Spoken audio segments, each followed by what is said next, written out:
할렐루야. 유럽을 향한 우리 교회 복음 전파는 최영기 원로 목사님께서 1967년 영국 웨스트민스터 센트럴 홀에서 메시지를 선포함으로 시작되었고, 그 이후 유럽의 많은 나라에서 성회를 통하여 복음을 전파하셨습니다. 저 또한 목사님의 뒤를 이어 유럽의 여러 나라에서 성회를 인도하고 성도 여러분과 함께 유럽 복음화에 최선을 다하고 있습니다. 이제 아프리카, 유럽의 선교사님들과 함께한 제2회 런던 선교사 컨퍼런스의 은혜 현장에 우리 함께 참여하도록 하겠습니다.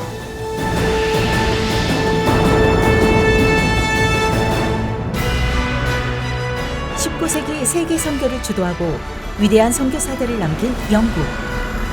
많은 영광 뒤에 현재는 영적 침체라는 문제를 안고 있는 영국 수도 런던에서 제2회 런던 선교사 컨퍼런스가 열렸습니다. 영국 선교사들을 통해 복음을 접했던 한국이 이제는 21세기의 선교대국이 되어 유럽과 아프리카의 부흥과 회복을 기도하고 있습니다. 이번 컨퍼런스에서 순복음 유럽 아프리카 총회 소속 선교사들은 지난 선교 사역을 되돌아보며 새로운 다짐을 했습니다. 컨퍼런스 일정 중 특별히 방문한 웨스터민스터 사원. 그곳에는 아프리카 선교의 위대한 아버지인 데이빗 리빙스턴이 잠들어 있습니다. 평생을 바친 아프리카에는 그의 심장에, 고국인 영국엔 그의 남은 유해가 잠들어 있습니다. 또한 오순절 운동의 모태가 된 감리교의 창시자 요한 웨슬레의 박물관에도 방문해 그의 겸손하고 소박했던 발자취를 되돌아보았습니다. 오늘을 살아가는 한국의 선교사들에게도 주님을 따르는 길이 무엇인지를 삶으로 보여주고 있습니다. 이영훈 목사는 이틀에 걸친 세미나에서 선교 현장에서 만나는 여러 문제들에 대해 공감하며 영적인 답변을 제시했습니다. 건강, 영성관리, 성도들과의 관계의 문제 등 평소 궁금했던 문제들에 대해 듣는 선교사들의 눈빛이 진지합니다. 이어진 컨퍼런스 둘째 날도 런던 순복음교회에 참석한 유럽 아프리카 총회 선교사들과 성도들은 영적인 갈급함으로 자리를 가득 메웠습니다. 장차 선교의 미래 세대가 될 어린이들의 힘찬 워십과 찬양팀의 열정적인 찬양 인도는 성령의 충만함과 은혜를 더했습니다. 이날 성회에서 이영훈 목사님, 오직 성령의 능력으로 라는 주제로 말씀을 선포했습니다. 할렐루야. 하나님께 모든 영광 돌립니다. 할렐루야. 한번 따라해주세요. 오직 성령의 능력으로. 오직 성령의 능력으로. 할렐루야. 하나님께서 오늘 이 자리에 우리와 함께하고 계십니다. 구약시대에는 성부 하나님께서 일하시는 시대였고, 신약시대에 예수님이 오셔서 성자 예수님의 시대가 끝나고 난 후 성령의 시대가 열렸습니다. 지금 성령 하나님께서 일하시는 시대입니다. 우리 모두가 반드시 예외 없이 성령의 충만함을 받아야 됩니다. 승리하는 신앙생활의 비결이 성령 충만입니다. 우리가 문제를 해결하고 흑암의 권세에서 승리하고 교회가 부흥하고 우리 삶 가운데 하나님의 은혜가 임하는 비결이 바로 성령 충만입니다. 2010년 여기 에딘버러에서 선교 100주년 대회를 했습니다. 1910년 최초로 제1회 세계 선교대회가 에딘버러에서 열립니다. 에딘버러에서 전 세계 파송된 선교사들을 다 모아서 1,400명의 선교사가 모여서 미션 컨퍼런스를 가졌습니다. 세계 최초의 세계 선교대회입니다. 1,400명의 선교사들이 모여서 기도하면서 100년 내로 전 세계를 복음화하자고 해서 선교대회를 가졌는데, 100년 후에 다시 모여보니까 전 세계가 복음화되지 않았고 아직도 주의 복음을 전하는 곳이 많은 그러한 상황을 보면서 무엇이 문제였는가, 그때 저도 참석해서 5명의 발제자 중에 한 사람으로서 발표를 했는데, 그때 저들이 반성한 것이 있습니다. 서구 교회들, 그러니까 영국이나 미국이나 이 유럽에 있는 나라들이 선교할 때 본인들이 가진 그 물질적인 그 배경을 가지고 그 나라에 갈 때 우월감, 우리들이 너희들을 도와주러 간다고 하는 그런 어떤 우월감을 갖고 가서 복음을 전한 부분이 있었다는 것을 알고 저들이 회개했습니다. 그것을 미션 임페리얼리즘, 선교 제국주의라고 합니다. 섬김의 선교를 했으면 그 선교가 더 깊이 뿌리를 내리고 많은 열매를 맺을 스타일인데, 알게 모르게 우리가 너희들 도와주러 왔다. 와서 학교도 세우고 병원도 세우고 우리가 물자도 구호물자도 많이 갖다 주고 하는 그런 어떤 제국주의 선교의 모습. 우리 한국 선교사들도 처음에 그 선교제가 실수한 것이 그것입니다. 우리가 너희들 도와주러 왔다. 그래서 알게 모르게 그들에 대한 어떤 우월감을 가지고 선교를 해서 실패한 부분이 있었습니다. 또 하나의 문제는 성령의 능력으로 하지 아니하고 인간의 힘으로 하려고 했던 부분이 있었기 때문에 실패했던 것을 저희들이 고백했습니다. 선교의 역사는 성령의 역사입니다. 성령의 역사는 선교의 역사입니다. 그런데 우리 오순절 성령운동이 일어난 것은 20세기고 선교사들이 앞서갔던 것은 19세기, 18세기입니다. 그래서 그들이 그런 강력한 성령 체험을 하지 못하고 가가지고 부딪혔던 것이 그 지역에 있는 그 우상을 섬기는 추장들, 주로 아프리카나 이런 미개한 지역의 추장들은 다 무당입니다. 무당하고 이 영적 전쟁에서 굉장히 많은 어려움을 겪었습니다. 그래서 이 문제를 어떻게 해결해야 되느냐. 플러 신학교의 크래프트 교수가 성령의 능력을 갖고 복음을 전하지 않으면 열매를 낼 수 없다. 파워 이반젤리즘이라고 하는 용어를 만들어냈습니다. 그래서 성령의 능력으로 선교해야 된다.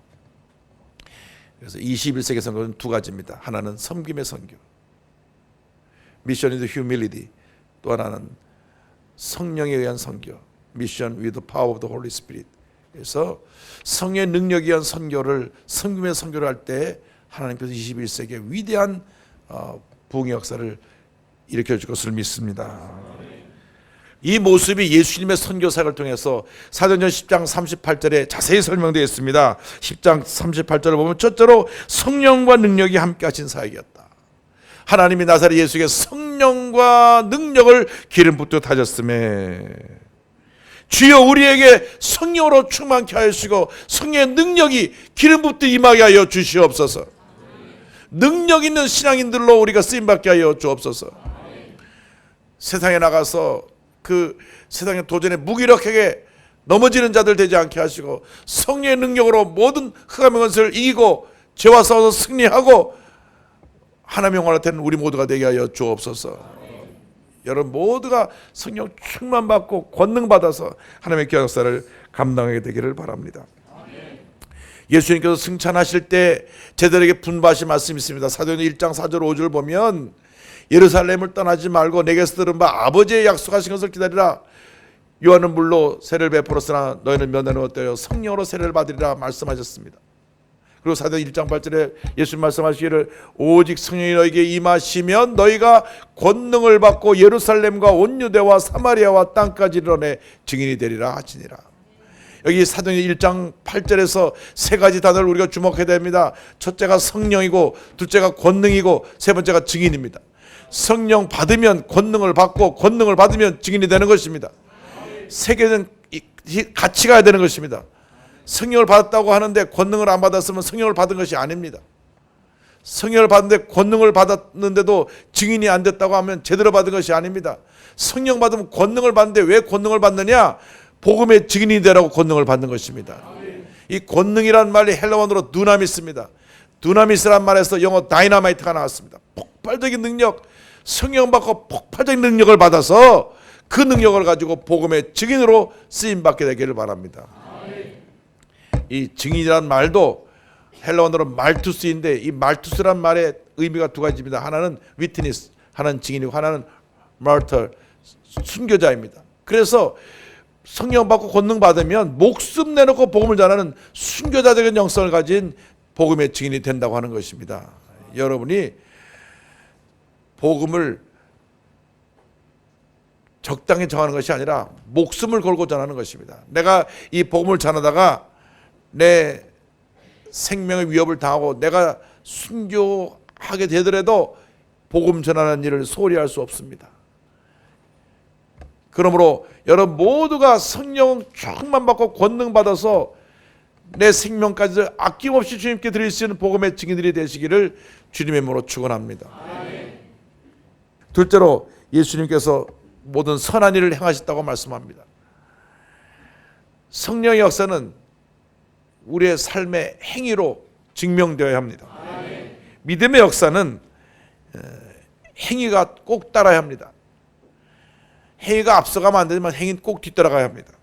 구원은 믿음으로 받지만 상급은 우리의 선을 행함으로써 받게 되는 것입니다. 우리가 앞서거니 뒤서거니 먼 훗날 다 천국에 가게 될 터인데 천국에서 주님 우리를 맞을 것입니다. 잘하였도다 착하고 충성된 종아, 내가 적은 일에 내가 충성하였으므로 내가 많은 것을 내게 맡기리니 내 주인의 즐거움에 참여할지어다. 주님 말씀하실 터인데 이 상급은 우리의 한 이 선행을 통하여 선한 일을 통하여서 열매 맺게 되는 것입니다. 나사렛 예수에게 성령과 능력을 기름 부터 하셨으면 10장 38절 보니까 그가 두루 다니시며 선한 일을 행하시고 착한 일을 행하시고 그랬습니다. 우리의 삶이 우리 이웃에게 이 선함, 착함, 사랑의 행위가 나타나야만 합니다. 우리 주위에 상처 입은 사람들, 연약한 사람들, 힘이 없는 사람들, 가진 것이 없는 사람들, 그 사람들에게 사랑을 펼쳐야 되는 것입니다. 셋째로 예수님이 무엇을 하시느냐? 모든 사람을 고치셨습니다. 10장 38절에 하나님이 나사렛 예수에게 성령과 능력을 기름부터 하셨으며 그가 돌아다니시며 착한 일, 선한 일을 행하시고 마귀에게 눌린 모든 사람을 고치셨으니, 예수님께서 하신 3대 사역이 말씀을 가르치신 사역, 그리고 복음을 전파하신 사역, 병을 고치신 사역입니다. 마태복음 4장 23절을 보면 예수께서 갈릴리 두루 다니사 회당에서 가르치시며 천국복음을 전파하시며 모든 백성의 모든 병과 모든 약한 것을 고치셨다고 말씀합니다. 그래서 예수님의 3대 사역은 teaching, preaching, healing입니다. 그런데 이 힐링, 이 병 고침의 사역은 예수님의 사역의 공생의 3분의 2가 병 고치는 사역입니다. 가시는 곳마다 병자를 고쳤습니다. 성경에 보면 예수님 앞에 나와서 병 고침 받지 않은 사람이 한 사람도 없습니다. 모든 사람이 예수님께 나와서 다 병 고침을 받았습니다. 예수님이 지금도 병을 고치십니다. 예수 그리스도는 어제나 오늘이나 영원토록 동일하십니다. 예수님은 동일하신데 무엇이 동일하지 않느냐? 우리의 믿음이 동일하지 않아요. 예수님 당시 12년 동안 혈루병 걸린 여인으로 하혈하던 여인이 예수님의 옷자락에 손만 대도 낫겠다 하는 그 믿음으로 손을 대었을 때 병이 나았습니다. 오늘 그 같은 믿음을 여러분이 회복하게 되기를 바랍니다. 믿음의 손을 뻗어서 주님의 옷자락을 붙잡으시기 바랍니다. 주님의 기적을 체험하는 여러분 되기를 바랍니다. 저는 미국에 있을 때 미국 하나님의 성의 총장으로 계셨던 델타 박사라는 분의 간증을 잊지 못합니다. 이름이 타예요. 타. 포스트 램이 데리고 그 항공사 델타 항공이라는 비슷한데 델타 박사가 와서 그 웨스트 아프리카에서 그분이 20년 동안 선교사를 했습니다. 그리고 거기 신학교를 세우고 아들이 이어받아서 또 그 신학교에서 20년 넘게 지금 사역하고 있습니다. 그런데 이 델타 박사가 와서 한 말이, 제가 20년 동안 그곳에서 아프리카에 있는 사람들을 훈련시켜서 주의 종을 배출하고 많은 교회를 세웠는데 잊지 못하는 사람이 한 사람이 있습니다. 그분 간증이 지금도 기억납니다. 어느 날 40이 넘어서 나이가 좀 든 한 원주민이 왔습니다. 그런데 학교를 제대로 다니지 않아서 이 글을 제대로 읽지 못해요. 그런데 이분이 와서 말하기를 저는 신학을 해야 되겠습니다. 신학을. 아무리 봐도 이분이 죄종이 될 수 있는 자격, 자질, 퀄리피케이션이 안 되는 것 같아서 가서 교회 봉사하는 재직이 되시지 죄종이 되는 건 좀 어렵겠다고. 그런데 이분은 아니 저는 꼭 공부해야 됩니다. 하나님의 날 이곳에 가라고 하셨습니다. 매일 와서 쪼르고 또 쪼릅니다. 너무나 간청하니까 우리 델타 박사님이 그러면 입학을 하도록 공부하도록 해주겠다고. 기도는 많이 하는데 공부는 늘 제대로 답을 못 써서 내니까 늘 낙제점인데 하여간 은혜로 졸업을 했습니다. 은혜로 졸업을 했어요. 근데 그 신학교는 졸업할 때 졸업생 전원이 신학교 졸업하는 날이 개척교회를 세우러 파송되는 파송의 날입니다. 그래서 신학교 졸업할 때 신학생 전원에게 보통 한 10명에서 15명 졸업하는데 학교에서 자가용을 한 대씩 다 사주는데 무슨 자가용이냐면 자전거라고 하는 자가용을 하나씩 사줍니다. 자전거 뒤에다가 자기 짐을 싣고 신학교 다니는 동안에 3년 동안 기도했던 그 지역으로 가는 겁니다. 가는 거예요. 교회가 없는 지역으로 그날 졸업식 날 그 자전거를 타고 가는 거예요. 그래서 이분이 한 1800명 사는 조그만 마을에 자전거를 타고 내려갑니다.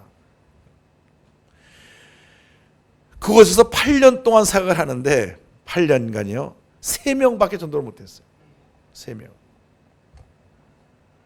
거기 아주 그 마을에 추장이 있는데 추장이 무당입니다. 추장이 늘 구슬하면서 병이 들면 다 추장이 그 무당 구슬해가지고 병들 들인 사람들을 고치고 그러니까 이분이 가서 그 사역하는데 사람들이 오질 않아요. 그래서 8년 동안 사역하다가 어느 날 밤에 여기를 떠나야 되겠다 결심을 했습니다. 사람들이 볼 때 떠나면은 부끄러우니까 한밤중 밤 12시 넘어서 모든 사람이 다 잠들었을 때 자전거에 그곳에 들어갈 때 갖고 왔던 짐 하나 뒤에 싣고 밤새 밤길을 나옵니다. 새벽 한 4시쯤 넘어서 이제 마을 쫙 멀리 보이는 그 입구까지 와서 큰 나무 밑에 자전거를 세워놓고 기도합니다. 하나님, 8년 동안 내가 이곳에서 일을 했지만 3명밖에 전도하지 못하고 이것이 하나님의 뜻이 아닌 줄 알고 전 떠나서 다른 곳에 가서 사역하기를 원합니다. 근데 성령께서 말씀하시더래요. 언제 너보러 떠나라 그랬느냐. 이곳에 올 때도 내가 너를 보낸 것이고 이곳에서 하나님의 영광을 나타내기 위해서 너를 지금까지 둔 것인데 왜 너는 내 허락도 없이 떠나려고 하느냐. 그 자리에서 엎드려 눈물로 회개하기도 하고 다시 자전거를 타고 밤새 들어오는데 이제 해가 이제 아침 동이 틉니다. 그래서 아침 8시, 9시쯤 돼서 이제 돌아왔는데 딱 돌아와서 보니까 자기가 있는 집 마당에 무슨 담요로 뭘 둘둘 싸놓은 것이 하나 있더래요. 그래서 뭔가 하고 이렇게 펼쳐보니까 거기 추장 아들이 이게 열병으로 눈이 다 뒤집어져고 입에 거품 물고 죽어가고 있는 모습으로 와 있는 걸 봤습니다. 거기에 메모를 보니까 내가 믿는 예수가 사람 병을 고친다 그러니까 고쳐내라. 네가 지금까지 와서 8년 동안 예수님 병 고친다고 설교를 했다고 하는데 고쳐내야 되는데 만약 못 고치면 너는 거짓말을 지금까지 한 거니까 내 아들이 죽는 날 너도 죽는다. 보니까 저쪽 숲 아래 추장과 그 동네 원로들이 다 이렇게 와서 보고 있는 거예요. 그 세 명의 교인 중에 한 사람이 추장 아들이 두 주 동안 열병으로 앓고 있는데 계속 열병으로 목숨이 대하니까 세 명 중 한 사람이 추장한테 얘기한 거예요. 이곳에 와서 복음 전한 우리 교회 목사님이 예수님이 무슨 병이 다 고친다 그랬다고. 그러니까 자기 아들 자기가 아무리 자기 구설해도 못 고치는데 그 말 듣자마자 그래 예수란 신이 병을 고쳐? 그래가지고 그 자기 아들을 살리라고 이제 거기 갖다 놓은 겁니다. 자, 이때부터 이분의 기도가 시작됩니다. 이제 애가 죽으면 자기도 같이 죽어야 되니까 주님 앞에 부르짖어 기도합니다. 주님 이 아들 살려주세요, 살려주세요. 1시간을 기도하고 2시간을 기도하고 3시간을 기도하고 해가 높이 뜨고 가득한 강렬한 태양빛이 내찌는데 막 온몸에 땀을 흘리면서 땀인지 눈물인지 그냥 있는 힘을 다하여 기도하고 12시간 넘어서 1시쯤 됐는데 한 4시간쯤 기도하고 났는데 그래서 아이가 응 하는 소리가 들리더랍니다. 보니까 아이 눈이 돌아오고 열이 내려가고 그 다음 그 누워있던 자리에서 일어나 앉았습니다. 저 멀리서 지켜보고 있던 추장이 동네 원로들하고 다 달려와가지고 자기 아들을 부둥켜 안고 예수가 참신이고 진짜 병을 고치시는 신이라고 그 자리에서 추장이 무릎 꿇고 예수 믿기로 하고 할렐루야. 그때로부터 한 달 안에 1,800명 중에 1,400명이 예수를 믿게 되었습니다. 할렐루야.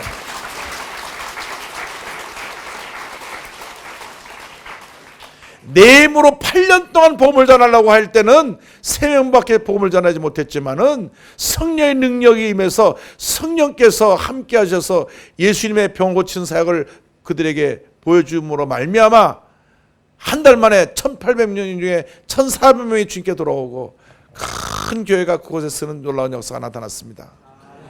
제대로 글도 잘 못 읽고 학교 공부할 때 제대로 이해도 못하고 뒤따라서 늘 가장 꼴찌였던 그 분이었지만 나이가 50이 훌쩍 넘어서 나이가 많은 노인에 속한 그런 모습이었지만 나이도 불문하고 그의 지적인 부족함도 불문하고 성령의 능력이 임하니까 그 추장아들이 병을 고침받고 온 동네가 복음화되고 놀라운 부흥의 역사가 일어났던 것입니다. 여러분의 사역에 그런 은혜가 있게 되기를 바랍니다.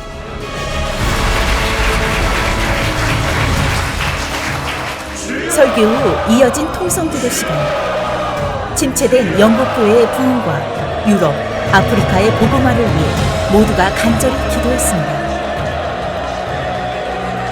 It was an excellent conference and the word was very powerful and a lot of good information regarding missions. I was very encouraged with regards to understanding more about missions, what it's about, the history of missions, and also gaining insight into the major role that Korea has played in missions around the world and how Korea is leading in missions, which is encouraging for me as someone that evangelizes and missions, does missions around Europe. So it's given me great confidence. 이번 런던 제2회 선교사 대회를 통해서 저 너무나 큰 감동을 받았습니다. 특별히 우리 목사님의 말씀을 통해서 진정 성령의 사람이 어떤 사람의 삶을 살아야 되는지에 대해서 한번 알게 됐었고요. 또 너무나 많은 것으로 준비해 주신 우리 런던 순복음교회 성도님들과 우리 목사님께 너무나 감사합니다. 큰 은혜 받았습니다. 감사합니다. 오직 성령의 능력으로 19세기 영국의 선교사들이 하늘의 미랄로 깨어진 그 자리에 이제 먼 동방의 한국의 순복음 선교사들이 유럽과 아프리카 각지에서 주님이 주신 사명을 이어가고 있습니다. 때론 외롭고 고독한 길을 걷는 아프리카 유럽 총회 선교사들. 그러나 주님께서 그들보다 앞서가시며 힘과 위로를 주십니다. 잘하였도다 착하고 충성된 종아. 내가 적은 일에 충성하였으며 내가 많은 것을 내게 맡기리니 내 주인의 즐거움에 참여할지어다. 그러므로 순복음의 선교사들은 믿음의 선진들의 뒤를 이어 주님이 주실 상급을 바라며 기쁨과 섬김으로 그 사명을 감당해 나갈 것입니다.